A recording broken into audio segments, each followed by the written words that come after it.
How you doing, people? Welcome back to another ESO video. Today is on the PTS, obviously, for the update 39, which is not live yet, but we're going over some changes. Now, before I get started, obviously, if you're not subscribing, hit that button down below and make sure, of course, you hit the notification bell. That way you'll know when new videos go live.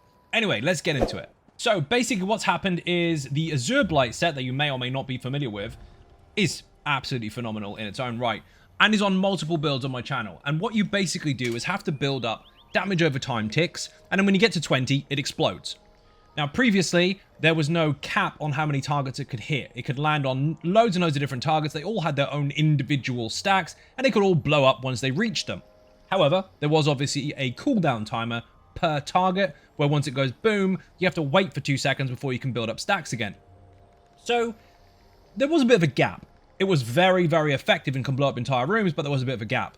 Now, what you could do is you could speed this up. You could have someone else in the room using the same set, also contributing with damage over time effects that would make the ticks go faster. So your ticks and their ticks contribute to the same boom. This did work, and it did allow you to kind of mix and match whatever you wanted in your group within reason, because if you had too many, then you would basically be stacking them way too quickly and you'd be sitting on cooldowns forever. But there were some problems with the server. It's not to say that the set was too powerful as such, although they have kind of worked on that a bit. It was more a case of, with all the explosions going off, the server kept having issues. Houses were crashing. Games were crashing. It was too much of an impact at once. So what they've done is they've altered this so it rolls down some of that, or rolls back some of that explosion every boom, and they all go off at the same time kind of stuff. And instead, they've staggered it. So you still get explosions, but they now are, instead of having a 2-second cooldown, they're capped at only one explosion every 0.5 seconds.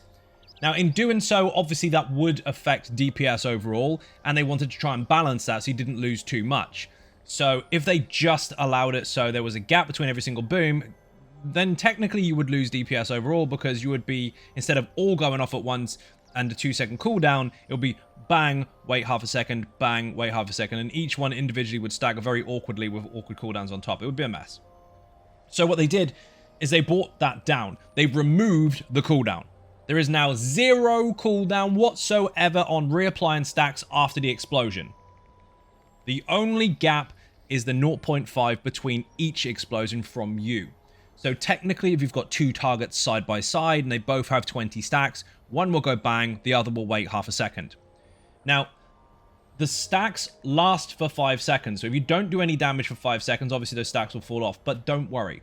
When you get to 20, if that particular target can't explode right now because there is a 0.5 second gap before that explosion is ready, it doesn't take the stack timer down, so long as you consistently keep up damage. So if you're constantly doing damage over time, you can keep this 20 stack refreshed for the full period until it's ready to go.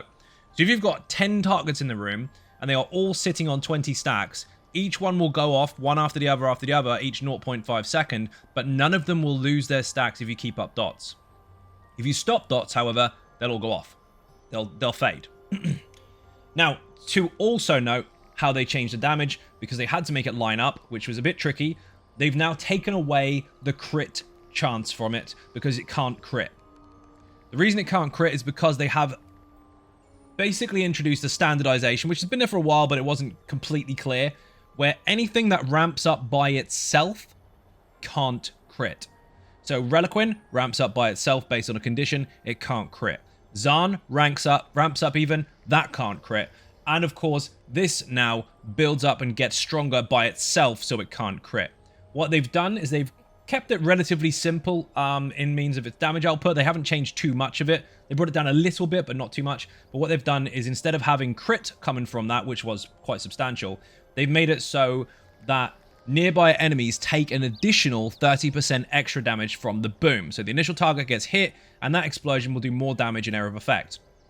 Also, that can go up to a maximum of 180%. So the more targets, the bigger the boom, you get the idea.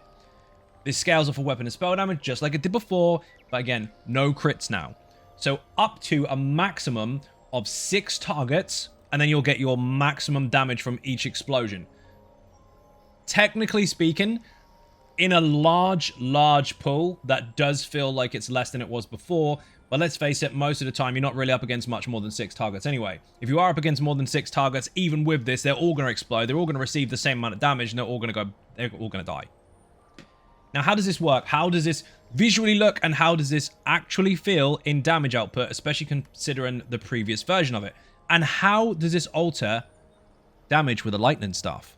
Yes, I've incorporated that because why not? So, this is what you need to do. We'll target this dude on the end here. We'll try and put that over so it doesn't quite reach him. There we go. You see the ticks above his head?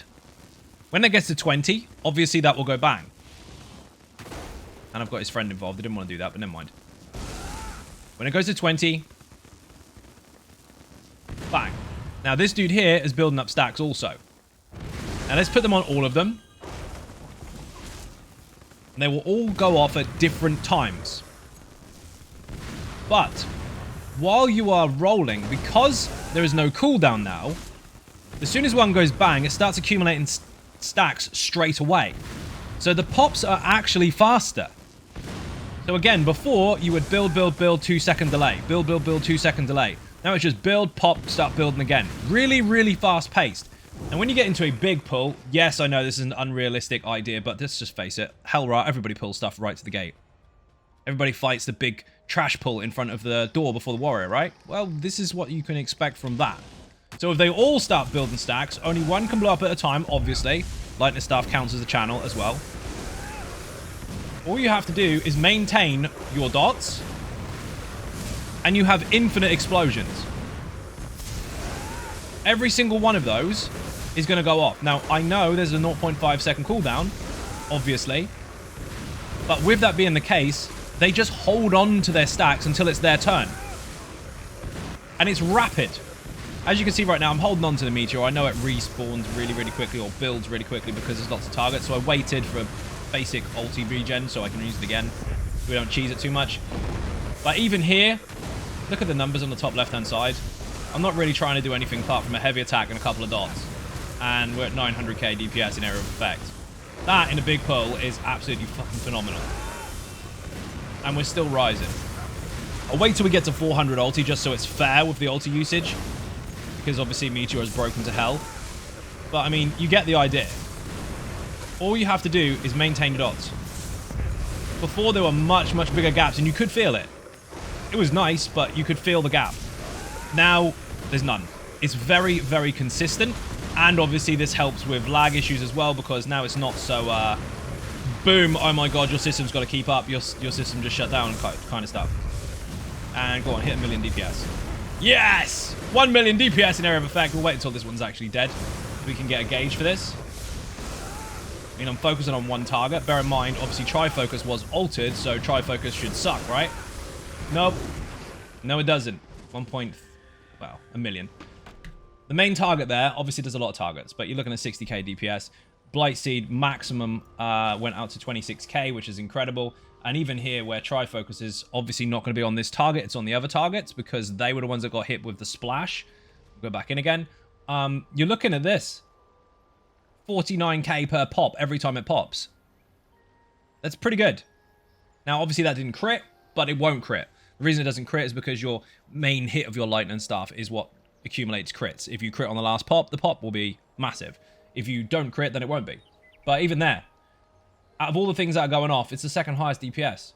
The pop is the biggest, Tri Focus is the second. It's bloody huge. So while your ticks on the lightning staff do not count as splash damage anymore, the big pop at the end is still substantial. And overall, a Blightseed, or Azureblight, has been altered mathematically to make sense and to save on server performance. It is pretty good.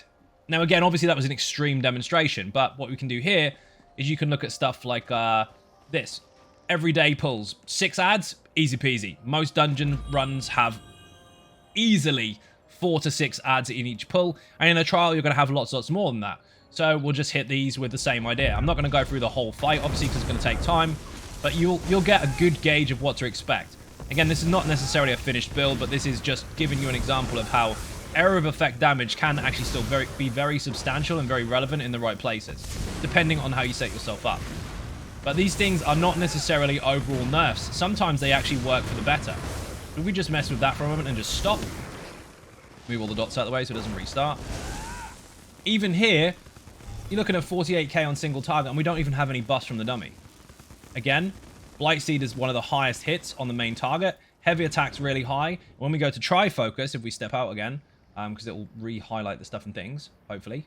Come on. Tri Focus here is still second. Out of all the things that are going off, all these special skills, even higher than an ultimate, Tri Focus is still way up there. So Tri Focus for the lightning stuff is still in a really good place. And Blightseed is actually pretty solid. Even though it doesn't crit anymore, instead of waiting for all the stacks, then a big boom, then having a cooldown, there's no gaps anymore. So again, they've done this for several different reasons, but it does seem to be working out quite well so far, and they might even adjust it more than this. So let me know what you think, obviously, in the comments section. Do you like it? Do you hate it? Is it a good change? Is it a bad change? Let me know. Be honest. Obviously, don't scream into the wind, but just say why. Say what you think about it and why. Also, obviously, the last bit, if you're not subscribing, hit the button. It's free.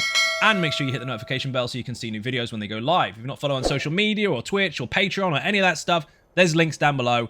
Thank you for watching, and I'll see you in the next video. Bye-bye.